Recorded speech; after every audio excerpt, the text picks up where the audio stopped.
Dili, dili kaangay muhunong.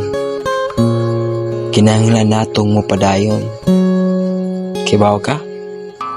Sayang manggod nga atong kakapoy ang sakripisyo nga ato nang gi pagawas, ato nang gi hatag. Ayaw siyang iyang nasugdan nimo kapag paningkamot para makabot lamang ang imong pangandoy.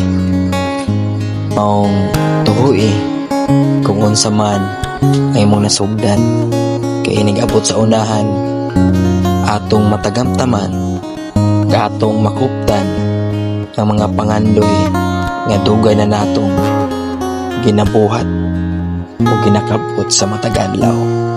Padayon lang, ayaw kawala sa paglaom. Sa ligi ang Ginoo, labaw na ang imong kaugalingon. Laban kay kanang mga butanga atong makabot.